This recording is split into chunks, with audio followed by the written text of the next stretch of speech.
తెలంగాణలో ఇప్పట్లో మున్సిపల్ ఎన్నికలు జరిపే ఉద్దేశం రేవంత్ రెడ్డి ప్రభుత్వంలో కనిపించడం లేదు. ఎలక్షన్స్ అంటేనే రేవంత్ రెడ్డి సర్కార్ భయపడుతున్నట్టుగా తెలుస్తోంది. ఇప్పటికే స్థానిక సంస్థల ఎన్నికలకు సంబంధించి పోస్ట్ పోన్ చేసుకుంటూ వచ్చింది.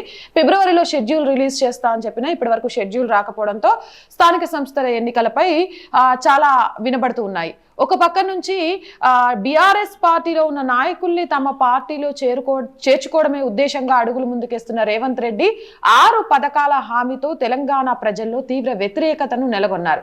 కాంగ్రెస్ అబద్ధపు హామీలతో అధికారంలోకి వచ్చిందని, మళ్ళీ ఎన్నికలు వస్తే వాటిని ప్రూవ్ చేసుకోవడానికి కాంగ్రెస్ కి తగిన బుద్ధి చెప్పడానికి ప్రజలు సిద్ధంగా ఉన్నారు అని తెలిసిన నేపథ్యంలో ప్రజలలో కొంత కోపాన్ని తగ్గించిన తర్వాత ఎన్నికల వైపు వెళ్ళాలి లేదా ఘోర పరాభవం తప్పదు అని యోచనలో ఉన్నట్టుగా తెలుస్తోంది. ఓ పక్క నుంచి ఇప్పటికే స్థానిక సంస్థలకు ఎన్నికలు జరగట్లేదు. మరో పక్క నుంచి 128 మున్సిపాలిటీల పాలక మండలి గడువు ఈ నెల 26తో ముగుస్తుంది.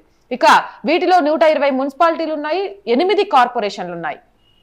కరీంనగర్ నగరపాలక సంస్థ గడువు ఈ నెల 28తో ముగుస్తుంది. మరుసటి రోజు నుంచే ప్రత్యేక అధికారుల పాలన మొదలవుతుంది. ఇప్పటికే స్థానిక సంస్థల ఎన్నికల విషయంలో కూడా ఎన్నికలు పోస్ట్ పోన్ చేస్తూ ప్రత్యేక అధికారులతోనే పాలన కొనసాగిస్తున్నారు. యాజ్ యూజువల్లీ ఇప్పుడు మున్సిపాలిటీలలో కార్పొరేషన్లలో కూడా ఎక్కడైతే పదవీ కాలం ముగుస్తుందో అక్కడ ప్రత్యేక అధికారుల్ని పెట్టాలి అనే ఆలోచనలోనే ఉన్నారు తప్ప ఎలక్షన్లకు సంబంధించి నోటిఫికేషన్ ఇచ్చే ఉద్దేశంలో రేవంత్ సర్కార్ లేదు.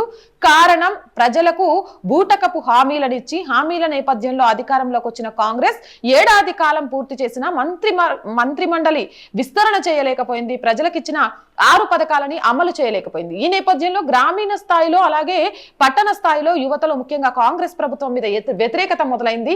ఆ వ్యతిరేకత ఎన్నికల మీద ప్రభావం పడే అవకాశం ఉంది అనే ఆలోచనలో కూడా ఉన్నట్టుగా తెలుస్తోంది.